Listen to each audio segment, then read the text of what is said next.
Hi, I'm Will Bruin, and I was just recognized as a Seattle Sounders legend. Now I get to do voice reads for the Sounder at Heart podcast network. Here we go. Come on! Hey, O'Shan! Let's go! The Seattle Sounders have done it! MLS Cup winners! The Sounders rule the region! Seattle Sounders is campeón!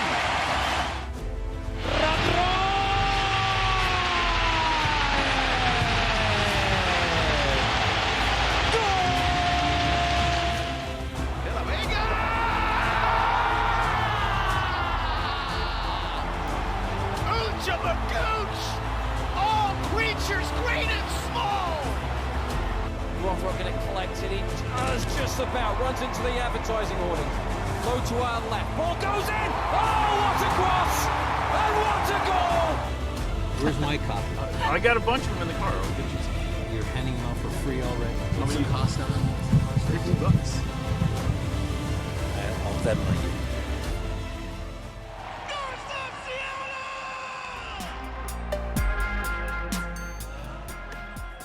This episode of Nos Arietes is sponsored by Full Pull Wines, a Seattle-based wine retailer and proud sponsor of Nos Arietes since 2011.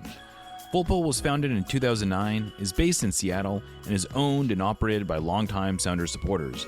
They offer the best boutique wines of the world to members of their mailing list, with special focus on their home, the Pacific Northwest.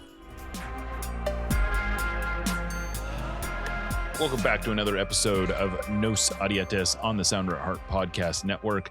I am Jeremiah Shan. It is Monday, July 13th, and I am so happy to be reunited with my co-host, Aaron Campo. We are going to be doing a mailbag episode today to get us ready for this big game suddenly against Portland Timbers. But Aaron, what have you been up to? I feel like we have not done one of these proper shows in maybe 2 months. It might be 2 months. I don't remember. Yeah, I mean, the last one we did was, I think, the week was right after the last game before the break. So I think it would have been late May, right? Was the last one we did. Yeah, and I guess so. We'd sort of hoped that we would do another one sooner because the Sounders would give us something to talk about, but there was really nothing. And no, they did not. And lots of other people were podcasting about the World Cup. So it's been nice. I'm happy to be back. Today was my first day back at work after a 12-day vacation, and I'm grateful to have had that time off, but I am mourning the loss of that time off. So I'm a little morose, but that's okay. I'm happy to be back and talking with you. Well, did you, before we get into these questions, did you happen to get into Seattle for any of the World Cup games? I did not. No. I came extremely close to getting tickets to the Iran-Egypt game and said, you know what, I bet these are going to be cheaper day of, and that was a very stupid thing to think, but I was doing the best I could at the time. I gotta admit, I gave some bad advice to people throughout in the lead up to this tournament. I had many people ask me, like, are tickets really gonna get more expensive? And I said, look, I don't know how much cheaper they're gonna get. They're probably gonna still be expensive, but I don't think you can really go wrong if you wait. Yeah, I think that was solid advice at the time. I just think that I think people had, I mean, this was for a sure part of it with me. People had like very mixed feelings about this World Cup with all of the stuff, right? All of the stuff, everything that surrounded it. And once it started, the on-field stuff at least was so good, and I think especially the atmosphere in Seattle that people saw. Mm-hmm. The U.S. game in Seattle, I was actually in Calgary when that happened, and I had some serious FOMO about it, and I think that FOMO kept the prices high. Yeah, I agree. And totally agree. Yeah, when the U.S. Belgium game started, I was talking with some buddies, and I was like, man, I couldn't have justified spending $1,500 on this, but this hurts so much. It's so close, and it just looks so incredible. And they were like, yeah, you probably made the right call, and then an hour later. These are Canadian folks too, for context. They were like, "So you still feel like you're missing out on something?" And I did not as much, but no, I mean, I still got to enjoy the environment. I was up in Seattle a couple times on game days, but just hanging out. And then my wife and I spent the day up there on Friday. And even though all of the World Cup infrastructure is gone, there's still all of the other changes that were made, like on a municipal level, are still very much there. And the energy in the city is very cool right now. Hopefully that'll persist. Hopefully this will not be a fleeting thing. But it's really the first time Seattle has felt fully like Seattle to me since the pandemic. So I agree. it's been really nice to see. And we were in Olympia last week too, and saw where the viewing spot there was, and that actually would have been a really cool place, I think, to watch a game right on the pier. We see the where the Puyallup tribe has done the viewings all the time. So yeah, it's been cool, even though I wasn't able to go get out to a game. It's tangible, right? Like it's very much in the air everywhere you go, and it's been a lot of fun, mostly a lot of fun. Yeah, I happened to run into Peter Tomazawa. Like, this is a real story. I was biking around Pioneer Square today, just sort of like I was down at the office at Sandra Hart HQ, and I decided to get some lunch and go for a little bike ride. And I literally see Peter Tomazawa, the head of the local organizing committee, going into Darkalinos, which is the restaurant that has sort of been the center point of a lot of what's going on at Pioneer Square. And so he's walking in there, and I say, "Hey, Peter, what's up?" And he turns around, and we exchange pleasantries. And he used a line on me that I know he has spoken before because I have read him say it. And so there was like this cheese factor associated with it, but I felt like it was true. He said something like, "We reminded Seattle of how good it could be," or something along those lines. It was, I don't know. I'm not doing the actual quote justice. I guess I could look it up and I would find it. But I think there's truth to it. I think Seattle really had maybe forgotten how great it could be in the years since COVID, and we had sort of lowered our expectations of what a great city this could be. And the World Cup just brought it all back in ways that honestly I have never quite experienced. But this was, I fell in love with Seattle the moment I visited it the first time as an adult.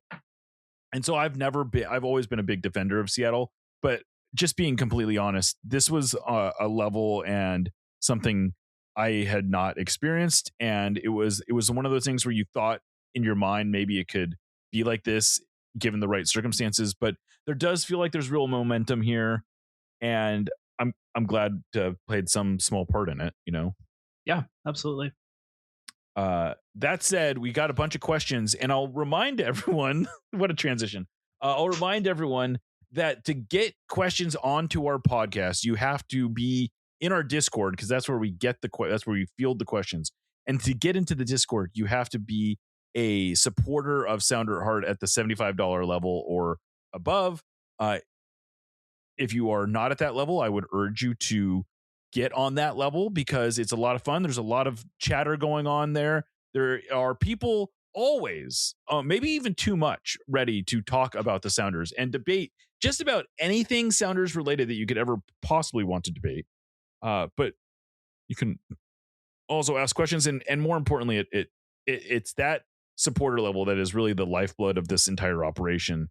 And so hopefully you want to do that. You want to be part of that. But do you want to ask this first question, or should I? Let's. I'll ask, and these are two pretty closely related questions. I'll ask them both independently, but I think we can take the answer as one. First one is from Dan P. In Craig Weibel's presser, he left room for some signings this summer, especially in the attacking band. But he also stated something to the effect that we need to get talent that has performed in the past back to those previous levels. What do you think is the best way to realize our current attackers' potential? Formation tweaks, lineup adjustments, or just to wait for some better luck? And Spaceman Spliff asks, the 2026 Sounders haven't been very exciting as an offensive team. Craig mentioned the goal is not to only win games 1-0. Two questions come to mind. How would you change the team tactics with the currently available players to improve? And what positions or player archetypes would you target to add to the team this summer? This is going to be a boring answer, but I don't necessarily think tactics are the Sounders' issue. If you look at, and I think, this is how I think of tactics versus performance oftentimes, is tactics are how you build XG and how you, how you create opportunities. And performance is what you do with those opportunities. And by those metrics, the Sounders are doing pretty well on a chance creation basis. They are, like they are right up there with the not league leaders, but they're in a top 10 for XG. But where they're really falling short is on turning that XG into actual goals. So, like, to give you an example, they're on 22.8 XG, which I think ranks 8th in MLS. But they only have 17 goals, and so they're underperforming their XG by almost 6 goals. That is one of the largest underperformances in the league. Minnesota United has more. The LA Galaxy have more, and I believe that is it. Yeah, those are the only two teams that are underperforming their XG by more than the Sounders. And so what they need is to start converting those chances into actual goals. And I think I don't think I'm breaking any news here, but I think you do have to look at the number 9 position as the most egregious area or the most obvious area where they can see improvements. Jordan Morris, famously, the Sounders do not have a goal yet from a starting number 9. It's been 2 months since I was able to use that stat, but here we are again. It didn't change while the Sounders didn't play. Jordan Morris has struggled to actually put the ball away, and yeah, there's a few chances here and there that it could look differently. But Danny Masovsky has not converted at nearly the rate that he had converted at last year. And Osaze De Rosario has looked good in moments, but has not been able to consistently put together results or numbers like the way he did last year. So, I think Craig is vaguely right in that the number 9 position, they need better production out of their number 9 position. And I would hope that they explore that one way. I think it makes sense to give the guys that you have some opportunities to turn it around, but it can't be more than a couple games. And I realize that's not necessarily the best way to do things, but I do think that's sort of the situation the Sounders are in. And so I guess the short answer is tactically, I'm not super feeling like needs to be big changes, but yeah, they need better production out of their number 9. They do, for sure. I mean, I think that that's impossible to argue with that. I think that it's all well and good to say that you expect Jordan Morris to turn things around. And for the record, I do. I don't think he's forgotten how to finish, right? He's getting decent opportunities. He's getting into good positions. He hasn't played a ton, right? He doesn't have a lot of minutes this year because of injury. And I think if you just stuck with Jordan Morris at the 9 this season, he's eventually going to turn it around and put the ball in the net. But you have to be preparing for the eventuality that he does not do that. You have to. And so I do think that they've got to give him a short leash. The nice thing about Jordan is that he can play on the wing. So if you go out and you bring in another number 9, it's not like you're taking him out of the lineup. He's going to get opportunities to turn it around. But he is he's second on the team in XG per 90. And I think he's 4th on the team in XG, which, considering the minutes he's played, is not too bad. But he's not putting the ball in the net enough, and that's just the fact. That's just the reality. And he's not like a Raul Ruidiaz, where he's been so automatic his whole career, where when he goes through a slump, you just have to assume he's going to come out of it eventually. You just can't make that assumption, right? Because he just has never been that prolific of a scorer. So it's a huge concern.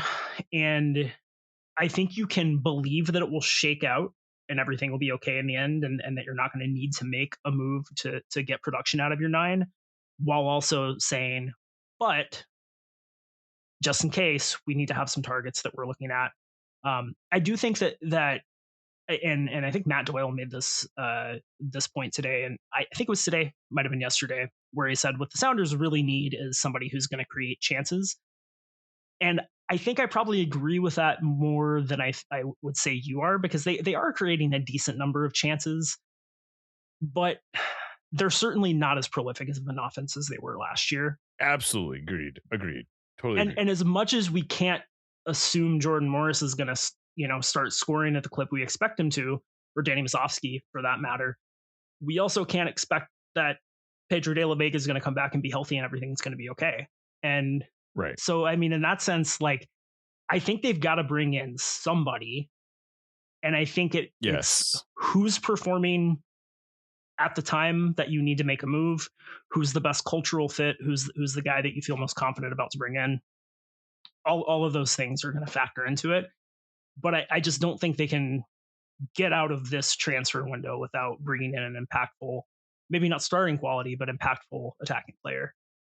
Yeah, I would echo that too. I'm not arguing that they shouldn't bring in someone, to be clear. I think that they have to bring in someone. I think that, I understand why Craig worded what he said, how he said it, which is, look, we want to sign someone, but he wasn't exactly guaranteeing he's going to sign someone. And I think the reason he's not guaranteeing it is because he can't. Like, he ultimately doesn't control the budget. He needs someone to sign off. He needs ownership to sign off on whatever spend he has. And if he's only going into the summer transfer window with whatever GAM they have available, that's not going to guarantee an upgrade. So, like, they have to be prepared to spend some money. And I think that's sort of what he's trying to do, is apply some pressure on the people who are writing the checks and to basically say, look, you might, and I think this is true, like, people are going to hold him accountable ultimately, whether if they don't sign someone, I think there's a very good chance that he'll lose the GM vote, whether or not it crosses the threshold that it becomes binding, I don't know. But I think that's a pretty decent, like, likely outcome if they don't sign someone, that he's going to be essentially held responsible by the fan base. That doesn't really change the underlying problem, which is he probably didn't have the budget to do much else. So hopefully that happens. Hopefully money gets spent and we can kind of go on getting mad about something else, and we don't have to talk about not making a signing in the last 4 summers or whatever it's been. Yeah. This is from Sam Fromowitz. The Sounders have played the least games of anyone, just 13, with almost 2/3 of the season plus Leagues Cup remaining in a condensed schedule. By the way, they have 24 games already on their schedule remaining over the last few months of the season. They're basically going to be playing every twice a week. But anyway, which players do you hope to see getting increased minutes over this period? In addition, now that our roster has taken shape and players' health has become clear, how do you rank your personal trophy priority? Which are they most likely to win? Personal trophy priority and which they're most likely to win. I think MLS Cup is true of both of those. I think this team is really good in knockouts. I have a hard time imagining Leagues Cup is going to be as big of a priority this year. Although honestly, it wasn't really that much priority last year until they got fairly deep into the competition. Until they got to the final. Yeah. So I just think that this is a team that can win in knockouts. I think that they're going to be better in the second half of the season, and will probably have decent table positioning when all is said and done. And yeah, so I think that MLS Cup is my answer for both of those. In terms of which players I hope to see get increased minutes, I mean, with the obvious exception of Pedro, there's nobody that I look at on the bench because they've all been traded at this point, right? Where I'm like, I really want to see more of that guy. Yeah. Tino Lopez, I like a lot, but like, do I really ideally want to see him starting over anybody else? But probably not. Kind of the same with Stu Hawkins. Like, I'd like to see Stu Hawkins get some minutes, but if we're talking about really meaningful games, I think I'd rather have Jackson or Yamar or Alex in there. So yeah, there's just really nobody that stands out for me.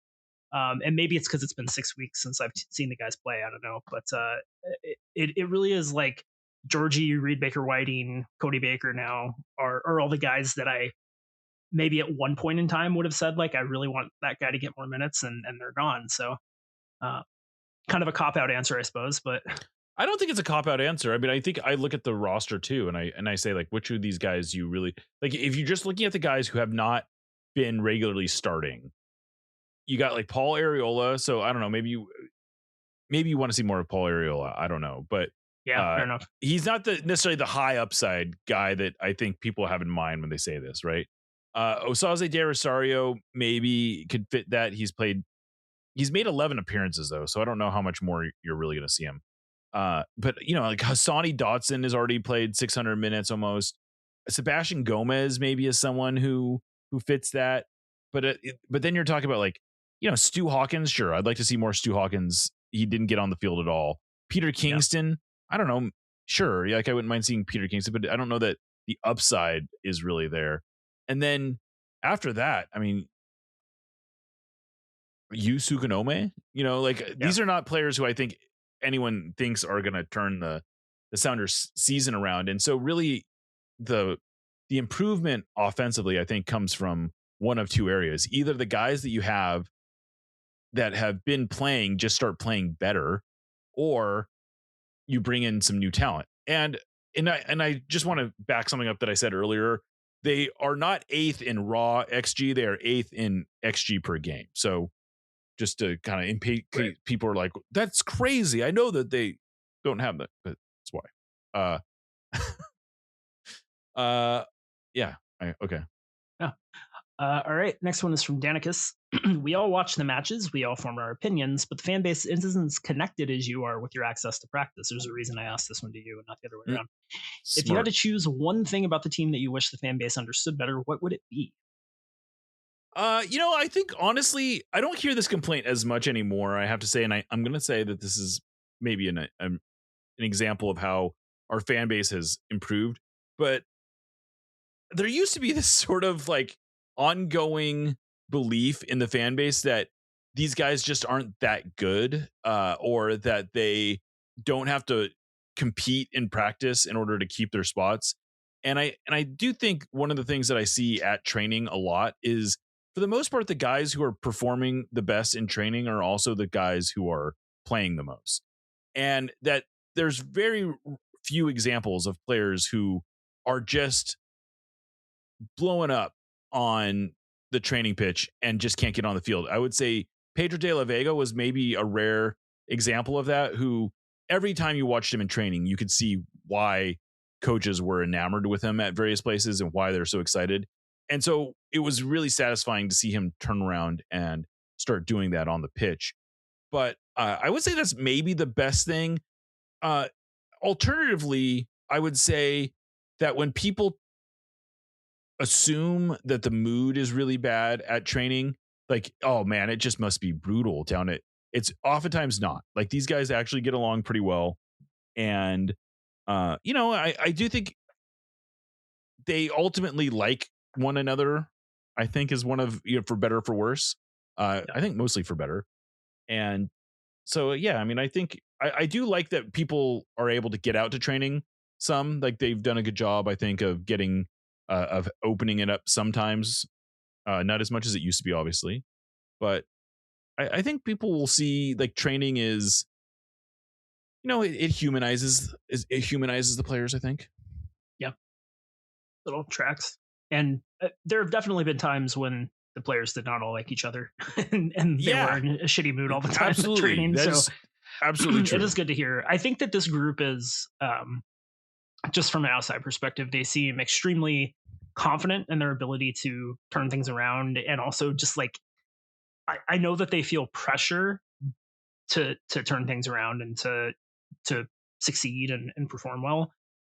But I think that they have, like, this is such a veteran group, that I think they're just able to handle it really well. And that I think that comes across pretty well during the games. Yep. All right. This is from KW 2026. Which of these three is most likely to have the most and least goals by the end of the season? Morris, Musovski, or De Rosario? So I guess really what this is who of the, like, rank these three players in terms of most goals at the end of the season. I think Jordan is the obvious answer. Danny obviously was a leading scorer last year. But I think that he just hasn't, like, his XG numbers aren't anywhere near what they were last year. He's still top of the team in XG per 90. And I think just overall, but not what it was last year. And he's just, as we've talked about, if he's not putting the ball in the net, he's maybe not the most ideal guy to have on the pitch. So I think Jordan is just going to get more minutes. I think even if the Sounders go out and sign a 9, Jordan's going to be playing somewhere. I think he's going to be starting somewhere in every game. So I'll put him first. And I'll probably put Dero last just because I don't think that Musovski can continue not putting the ball in the net with the XG numbers he's putting up. He's averaging over half of an XG per game for 90. And that's just, you can't expect him to go over with those kind of numbers. So Dero, I really like his game a lot. I just don't think he's going to play as much as the other two, and I think that's going to hamper him. I'm assuming this is in MLS, right? Maybe if you factor in Leagues Cup, maybe Dero could sneak above Musovski or even Morris, but I think he's a lot of his value is not necessarily scoring goals, even though he can score goals and has scored some big ones. A lot of his value is in the build up and being a physical presence and a good set piece target and all that kind of stuff.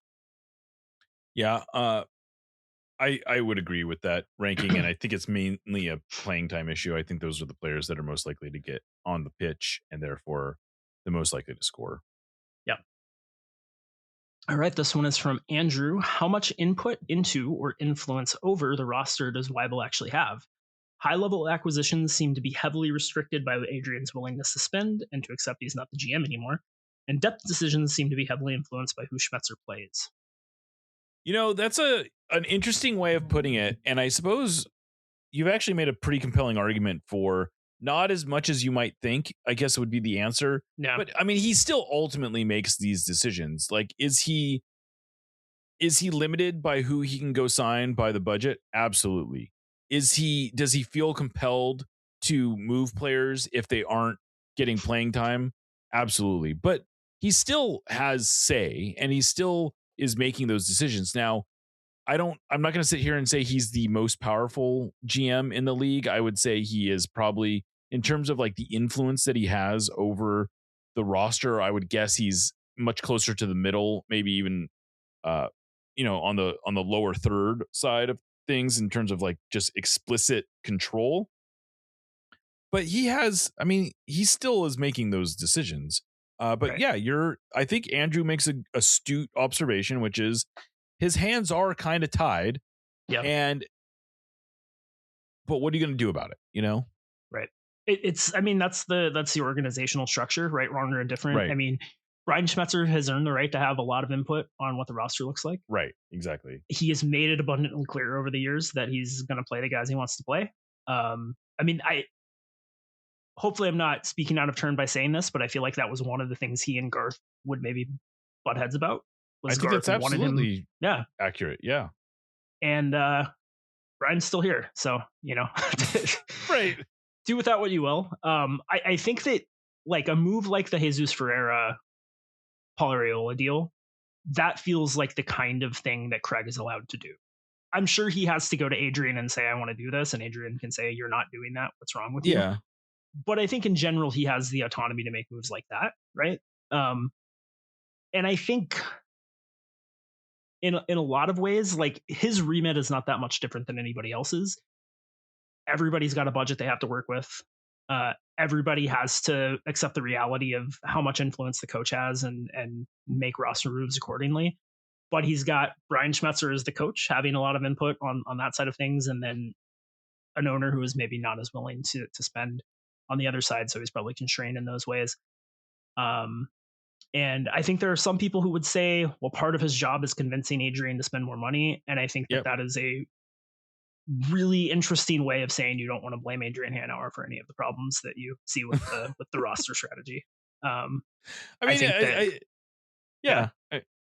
that's true. It's all true. I think you're right though, that it's like his job is to kind of do the assignment, to make the best with what you can. And look, it's like, if you don't have the budget, then find a way to do it without the budget. That's the job, right? That's what you signed up for. So I don't know if we totally answered your question, but I think it's a fair discussion.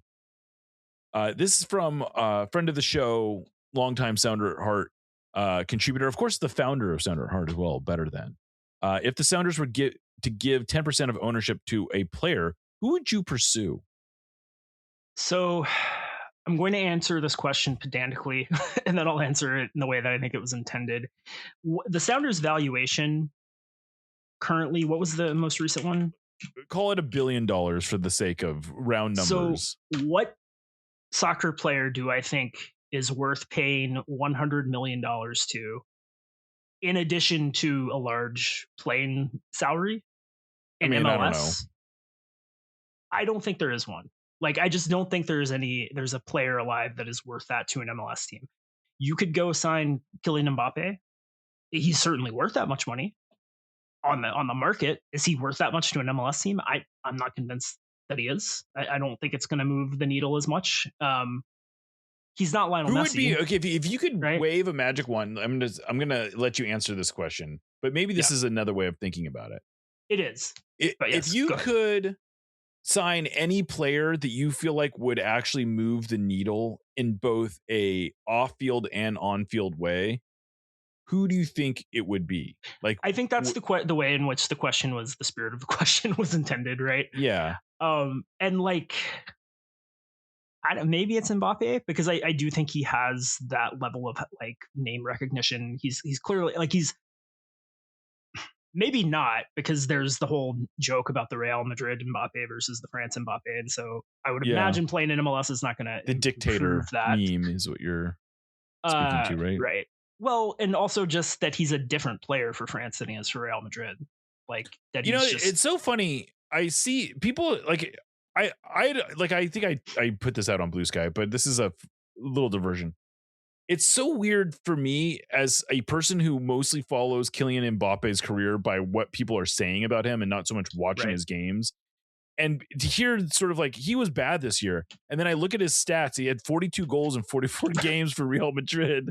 And then Mark, another friend of the show, Mark Kastner, says, well, yeah, but only 5 of those came after May. And I was like, okay. So I looked it up and it's like, yeah, you're right. 5 goals in 9 games. That's the pitiful performance of Kylian Mbappe. He only had 5 goals in his last 9 games. He had 11 goals in 12 Champions League games. I think that the distinction people draw is that he seems to know how. Well, there's that, and like Real Madrid's expectations are obviously insane. Totally.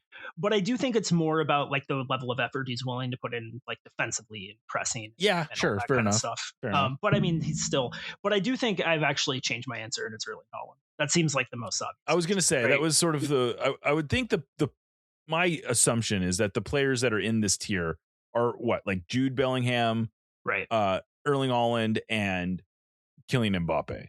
Like those are the category of players. I think Haaland is the one that would be most intriguing to me, in part because I feel like his vibe feels so Seattle. Like I could see him falling in love with Seattle. I could see, the whole Norwegian thing.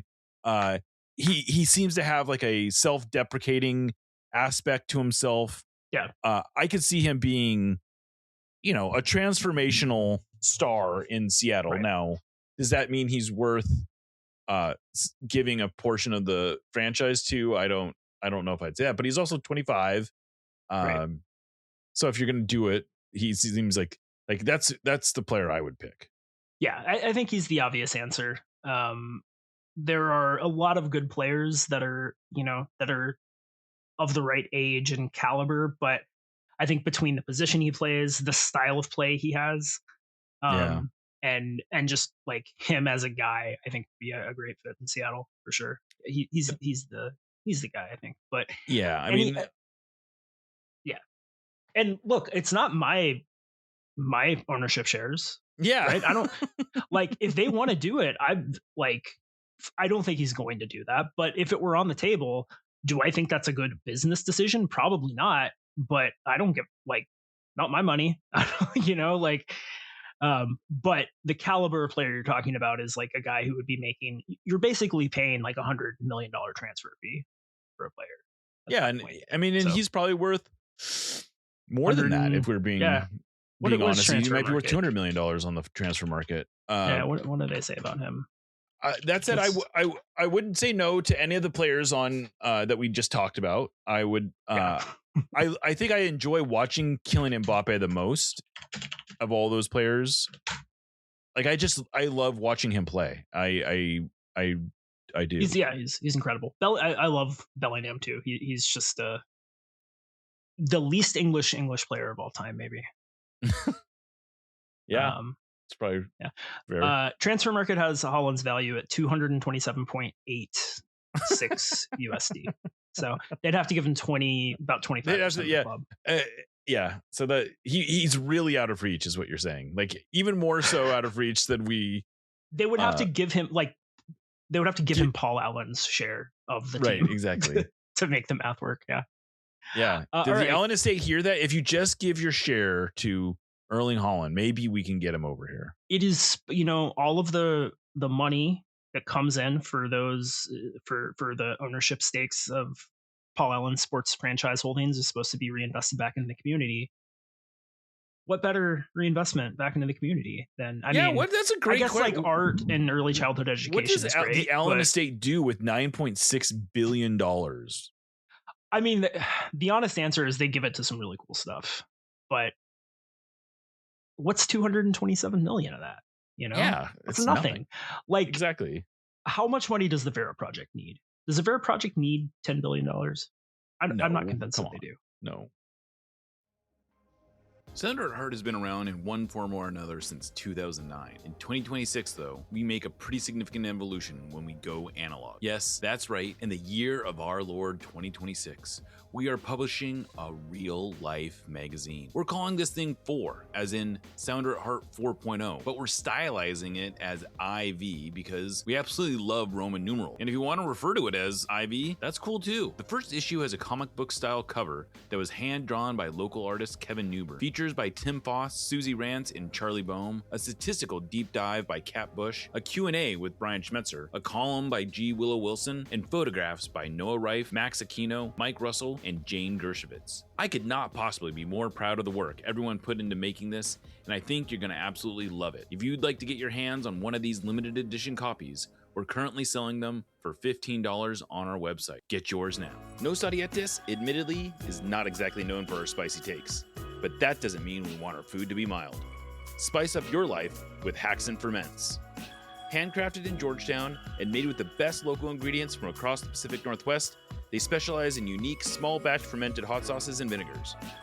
Haxon Ferments brings bold flavors and natural fermentation together for something truly special.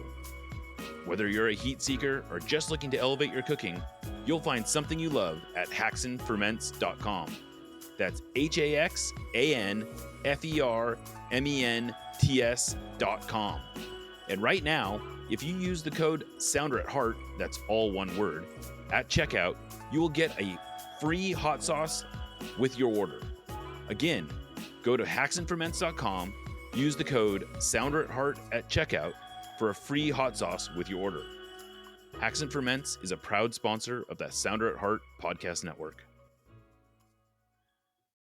All right. Next one is from Mindy. Will we see much of Tsukunome this season? He hasn't dropped down the Defiance recently, and we haven't really seen him with the first team. You are correct. He is not. He is still training with the first team. At least I have seen him training with the first team. I did hear at one point that there was a possibility that if they needed the international roster spot, that they might cut him at mid-season. I suppose that's still possible. I have not been able to confirm that, but I would say that that's one possibility. I honestly don't know that. If I was to weigh the two extreme possibilities of Yu Tsukunome being cut or Yu Tsukunome working himself into a regular role on the first team, I think it's probably more likely that he's going to get cut. That's not a value assessment or a value judgment. That is just a understanding that for whatever reason, Tsukunome has not gotten onto the field yet for the Sounders, and I don't know what it would take for him to get on there. He plays positions where the Sounders feel like they have much better options, and I don't know. I'm not holding out much hope for him getting into the first team. Yeah, I think we've talked about this specific point before, but I do feel like sometimes giving these players a first team deal is less about we expect you to be a first team contributor, and more about we've got to have somebody taking up this roster spot, and this is like a reward, get you a little more money, allow you to put the fact that you played in MLS on your resume, and hopefully set you up a little better for the future. Yeah, I think it's also somewhat about messaging to future Defiance players, right? Like you want to look, if you set the franchise that you set the organizational record for goals in a season, which is what Sukanome did last year. He had 21 goals last year. It was an amazing year. If you perform at an extremely high level like he did, like Braudilio Rodriguez did before him, like Sam Adeniran did before him, you're going to get a first team contract. That's the agreement that we are making with you. We are signing you to Defiance so that you can earn your first team contract. Now, what happens once you get to that first team contract, that we can't guarantee, because you still got to impress the coaches there. You still got to get yourself onto the field, but this is your opportunity to take that, to give yourself that chance. Right. And I think that's really what this mechanism is about, is that they're going to keep signing the Braudilio Rodriguez's and the Yusu Kanomes and the Sam Adenirans, and some of them are going to work out and some of them aren't. And that's just how it goes. But like, they're going to keep signing. You're going to have like one of those guys on the roster for as long as they're getting those kinds of performers. So, that it does, but it certainly doesn't guarantee him first team minutes. And all three of those players found that out. Right. Yeah. Yeah. It's a good cultural thing, I think. This is from W. If Pedro only ramps up for the postseason and is available for 60 minutes per match en route to an MLS Cup, with him carrying the club to the championship, is that a successful season for him and the Sounders? And yes, I'm including the postseason in the season. I mean, if the Sounders win the MLS Cup, that's definitely a successful season for them. I think that Pedro's measure, for that is a little different, just because he's got the rest of his career to think about. If he barely plays this year at all, that's not going to look good. I mean, that's a lot of time he's missed in a young career to injury. And I have not been especially concerned about Pedro because his last injury was a freak injury. And, one of my things that I always hammer is that players are injury prone until they're not, and they're reliable and durable until they're not. There's really no way of knowing. It's not super predictable. But Pedro, I mean, having more setbacks, apparently, like, it's getting to the point where there is a point with players where their bodies just can't handle the load. And this is about the point in players' careers where that becomes more apparent, I think.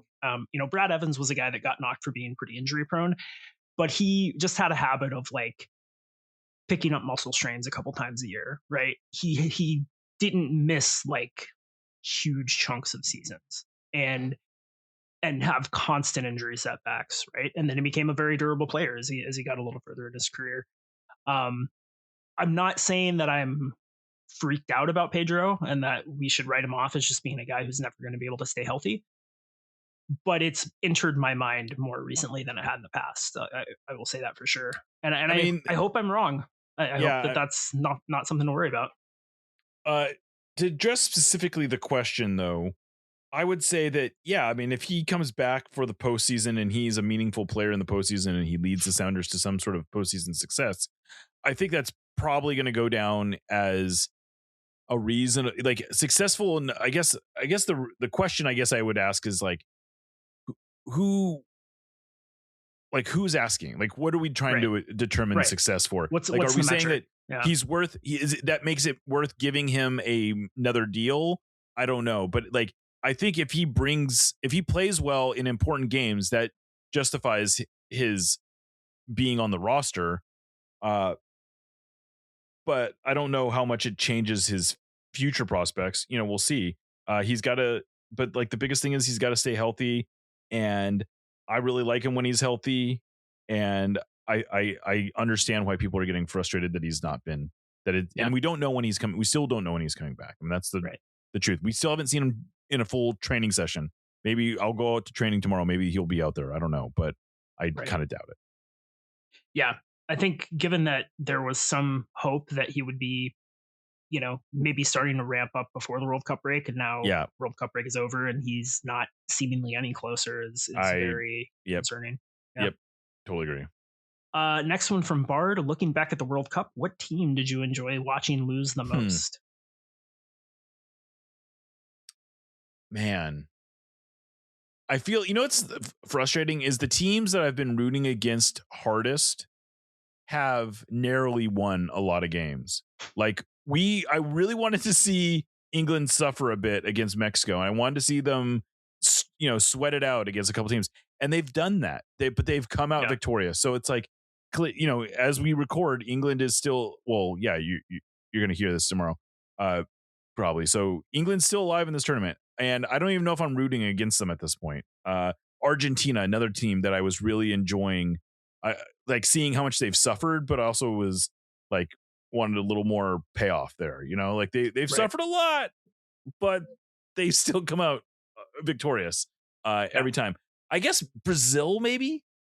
Brazil losing was pretty good. Yeah. Yeah. Like I'm trying to think who else I even took joy in lose. Like I like a lot of Portugal's players. Oh yeah. Okay. I have a good buddy who's Portuguese, and he was pretty upset, and I hated to see that. But Ronaldo is my least favorite footballer of all time. But even him, I feel like them going out when they went out was like not as satisfying as I wanted, because they still got to the quarterfinals, right? True. They got knocked out in the round of 32. Oh, round of 16.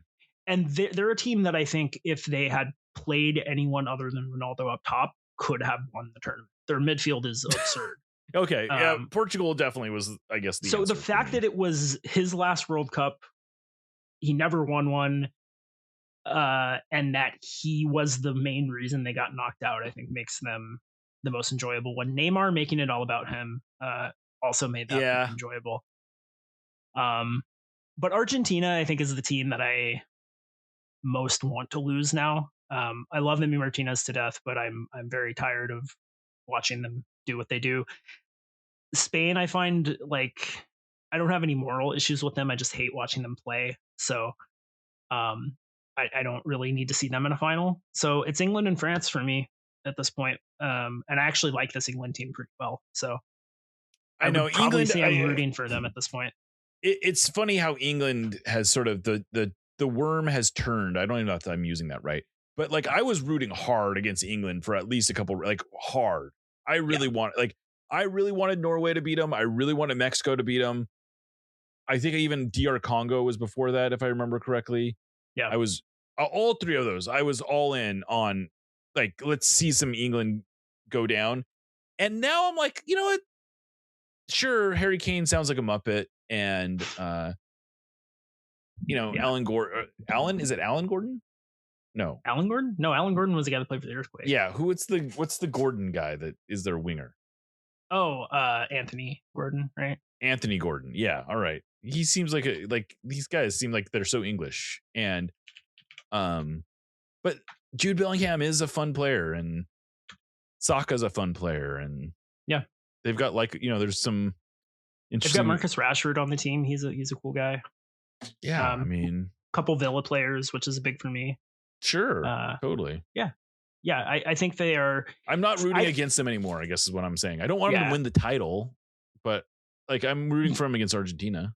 I'm going to regret this the same way I did when I rooted for the Red Sox, but I'm kind of ready for them to get theirs, and so we can stop hearing about it. And as soon as they do, it's going to be insufferable, and I know that, so I should know better. Oh, come on. Oldest trick in the book. Yeah, no, it's true. All right.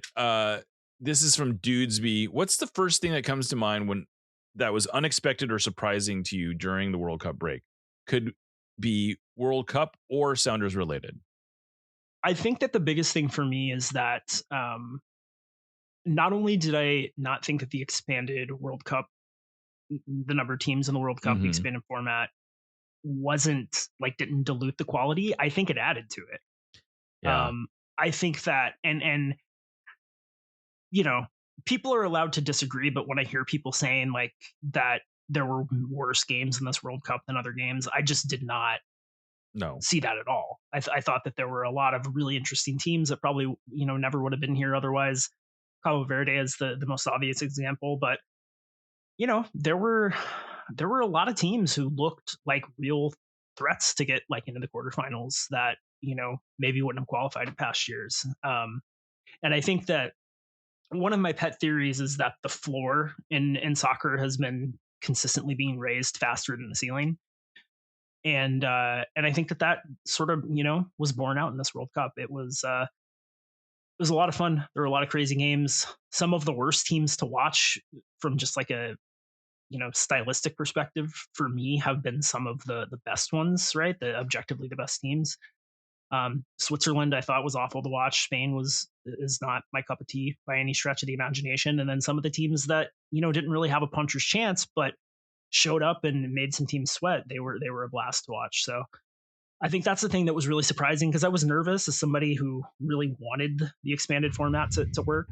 I was nervous that it was going to be everything the critics expected, and I was quite pleased that it wasn't. Yeah, it is funny for all the competitive games and the favorites that got pushed to the brink and all that kind of stuff that we're stuck. We're not stuck. We have the 4 best teams in the world by the FIFA rankings. Yeah. I think most people would even agree, like the 4 best teams in this tournament so far. Maybe not. I mean, I guess talent wise, yeah, they might be the 4 most talented teams. Yeah. And that's who we end up getting to the final.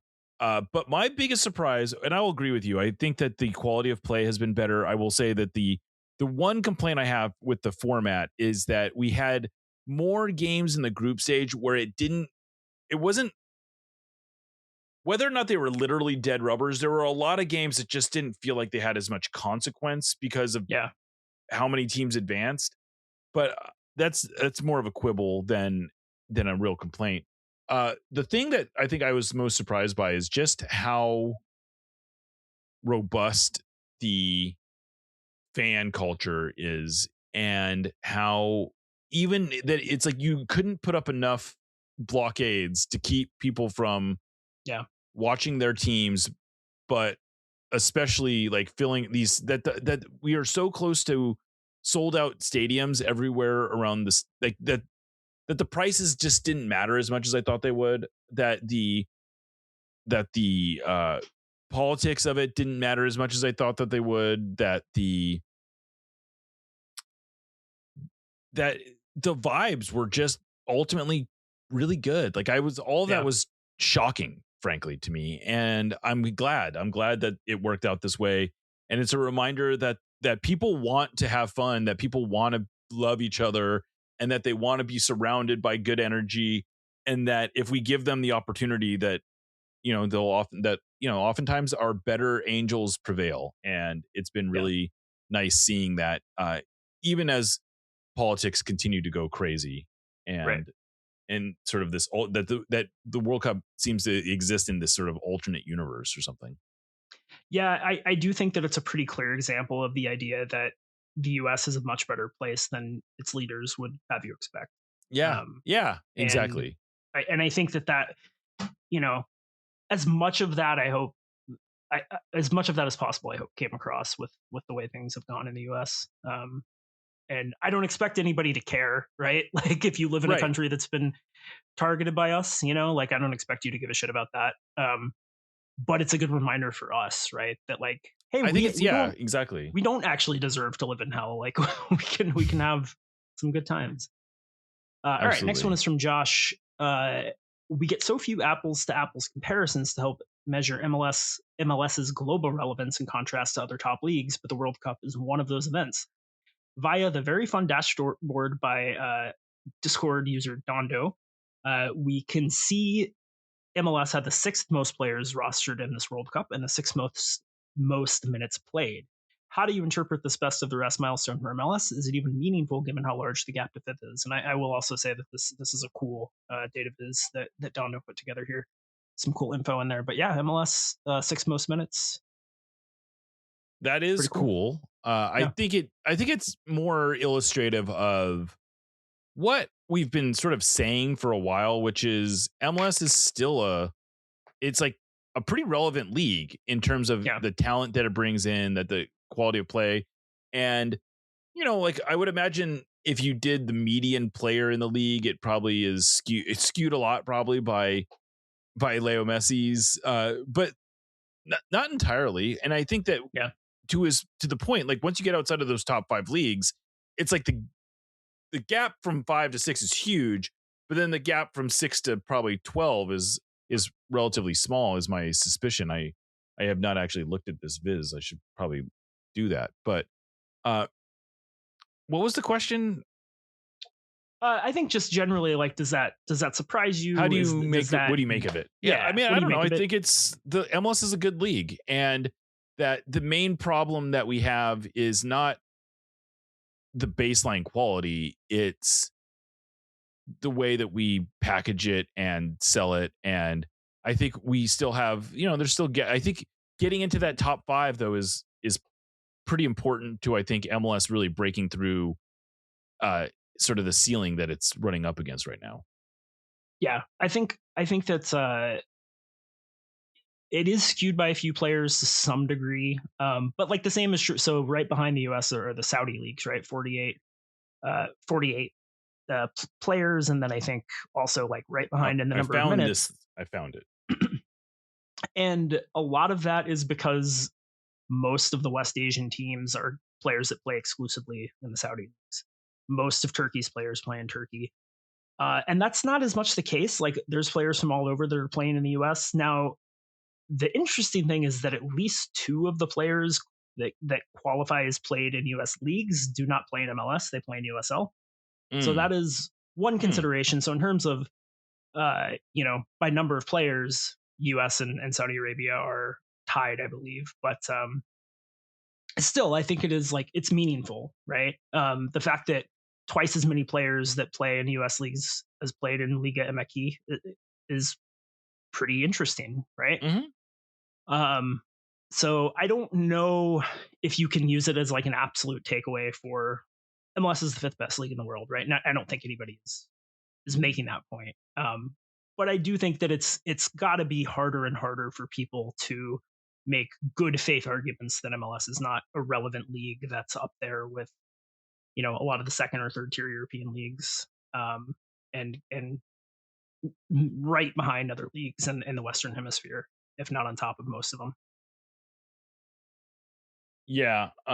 Yeah. I mean, and I like to my point, I now that I've looked at this, the Premier League is by far the most, but like to my point, there's about 7,000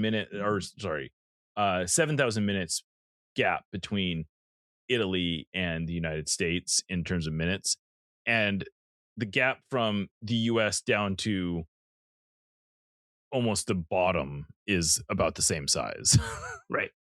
Yeah. There's a very clear hierarchy that MLS is way behind the S tier of leagues, right? The MLS is probably in the, I would guess, B tier, right? There's the Premier League, then there's Spain, Germany.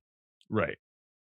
And then we're in that, in that C tier or B, however that. There's S tier, A, B, so we're like B tier. I think it would be C tier because I would put like Italy and France above MLS, obviously, but below Germany and Spain. Oh, okay, I see what you're saying. Yeah. Although I don't know, maybe not anymore. Maybe the Italian leagues, yes, but maybe France has popped up to that 2nd tier. Anyway, I think the point you made is better and less convoluted, so we'll just stick with that MLS is sort of in the running for most of the rest of the leagues in the world, and clearly better than a bunch of other ones as well. Right. All right, this is from Sin. Aside from keeping the grass pitch, what is one thing from the World Cup games hosted at Seattle Stadium or Seattle Field? Actually, I think it's Seattle Stadium or just Field, I believe is the is the proper nomenclature. What would you like to see continue for their home games? Putting effort into the game day experience would be a good one. There is a lot of effort that FIFA does does do a good presentation. I gotta admit, like they're extremely good at what they do. I mean, there's the unfortunate side of a lot of what they do being really nasty stuff, but everything they do, they're pretty good at, I would say. So at least in terms of what they're trying to do. Yeah, I've been trying to make fetch happen with this term, I believe, but I'm gonna throw it out there again. Grossly competent. Like they make you feel gross about what they're doing, but you ultimately have to just admit that they are super, super competent at what it is. Like, right. FIFA knows how to put on a show, you know, and you know, FIFA puts all these crazy restrictions and makes all these demands, but I gotta admit, like, taking over the whole concourse and expanding it into the parking lot, and then taking over the WAMU Center to make it a hospitality space, genius. Like that's great. Yeah. Like, man, no, they're extremely good at what they do, and even like the just outrightly immoral stuff, like they make the business decision that is correct pretty much every time. Like ticket prices are maybe the best example. Yep. Like, look, I find it deplorable that FIFA charged as much as they did for the tickets. But can you honestly look at what their ticketing strategy was and say it was wrong? Maybe it was illegal. Right. It may have been illegal. And, right. And hey, I applaud all the attorneys general who might be going after FIFA. But from a business perspective, what did they make the correct calculation? I mean, it sure seems that way. It sure seems that way. I think that FIFA is the closest a lot of people get to being able to see how huge multinational corporations function in the real world. They just have more visibility to it. Yeah. Because they see the decisions, they have insight into the decisions and the trade-offs and the things that happen. I mean, why did you charge $5,000 for that ticket? Because we could, because we thought someone would pay it. That's the answer. Yep. Absolutely. And I hate it. And it sucks, but I hope, I really do hope that FIFA gets busted for illegal pricing strategies or something. But no, it'd be great. It'd be great. Like, it seems very unlikely, but yeah. All right. Last question for Lax. Which sounder, MLS era, Brian doesn't count, would do the best job on a house project like staining a deck? Which sounder, MLS era? Well, okay. So this is also cheating. There's a few cheats here. So Cam Weaver, I believe, is actually I believe he's a house builder. So I'm going to go assume that Cam Weaver is probably the most qualified former MLS era sounder to do any house project that you have. Marcus Hahnemann, maybe. Marcus Hahnemann is what I was going to say. Could definitely, I would trust him to do just about any DIY project at home. And then after that, I don't know. I don't know who else is on the list, but those two for sure are like the S tier DIY project guys. Yeah. Will Bruin and Brad Evans both strike me as guys who know how to do stuff like that. They might. That's possible. Like I'm maybe more skeptical. Like they have that personality, but I still have a hard time envisioning either one of them swinging a hammer. Will by all means come at me if that's. Well, if they're swinging a hammer while they're standing at a deck, everything's gone to shit. It's a great point. That's a great point. But I take standing your a deck, meaning. but like standing a deck, I guess is pretty low hanging fruit. Like it's just effort. It's not. Yeah, there's not a lot of like skill involved here. So I guess a shitty job of it, but if you actually follow the like you have to be negligent to mess it up. Like I don't ever want to do it again, but like I've done it before. Right. It sucks to do, but who else would I think? Okay, so if we're to go off the current team, now I think it's maybe a little more interesting to go off the current team because these are players who have spent their entire adult lives as athletes. Like they have not had to have second jobs where they were working construction or whatever.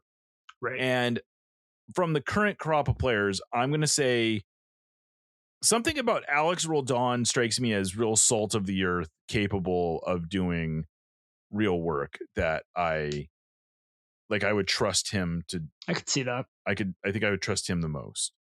Yeah, I could see that. Trying to think who else would be in there. Steph maybe like I mean, Steph seems more like a guy who's giving direction than someone who's going to get down on his hands and knees. And if you wanted him to, like, if you wanted your deck to have a cool design on it, he'd be a great guy. Yeah. I mean, he knows his way around a paintbrush. That's got sure. Good point. Valid point. So maybe that's a guy. I think Pedro would be up for doing it. Yeah, probably. Like, Pedro's he seems like a guy who would be game for helping out his buddies, even if he wasn't the best at it. Yeah. You know? I could see that. Like, he seems like a guy where if you're like, hey man, I'm gonna get a couple 6-packs and order some pizza, we're gonna knock this out. You'd be like, yeah, I'll do it. Yeah, okay. I like that. I like that thinking for sure. I appreciate that. That's considerate. I absolutely would agree with that. Yeah. Anyone else in here that we No, literally nobody else I can see. there's a lot of players on there who I think would be bad, who would would refuse. And there's no shade. Like I said, it sucks to do. And if I made the kind of money these guys make, there's no way my ass would ever be staining a deck. You kidding me? Yeah, for sure. But yeah, I'm having a hard time seeing other people on here. All right. I bet Ziggy would have been good at staining a deck. Yeah, I can see that. Yeah. Anyway. Yeah. All right. Well, that's it. That's the show. Look at that, coming in right around an hour if you're keeping track at home. Not bad. So a couple things I'm just going to shout out. I wanted to note that the Sounders just sent out their season ticket renewals, and I had a kind of lengthy conversation with Taylor Graham, who's one of their business guys, former player as well. And I would urge you to go look at that because there are big changes a coming. Not necessarily bad changes, but like, of course, there's this 7-game package, and then there is for the sprint season, because it's only 14 games, 7 games only in that home package, and then there is an additional 18-game package that is for the 27-28 season. They're going to be changing platforms from Ticketmaster to Jump. So I would look in your email and find that stuff and get educated on everything that goes into it. I'm not going to tell you what to do with that information, but I will let you know that is going on. This week, I believe we're also going to have the induction ceremony for Casey Keller, Siggy Schmid, and Peter Gabriel. No, not Peter Gabriel. Jimmy Gabriel. Geez. Into the Sounders Circle of Legends, Eternal Sounders Circle of Legends. They should put Peter Gabriel in there too, though. They should put Peter Gabriel in just for his contribution to the Seattle vibe scene, right? Yeah, why not? That's a Say Anything reference, I believe. So anyway, be on the lookout for all that stuff. I've heard some other rumblings. There might be some more pregame ceremony stuff that would be cool if it came off, but I don't want to spoil anything. So let's get out of here, Aaron. It's been great hanging out. Give another shout out to our Discord community for submitting these questions, and another plug, if people want to get into the Discord community, just become a supporter of Sounder at Heart. That's the $75 a year level. If you are already a member and you aren't in the Discord, just send us an email and we'll get you in the Discord. And if you aren't a member but you want to become one, just go to Sounder at Heart and click on your membership page, and you should be able to upgrade that. All that said, let's get out of here. I am Jeremiah Shan, signing off for Aaron Campo and our producer, Lickit. This is No Sadietis, part of the Sounder at Heart podcast network, and we will catch you next time.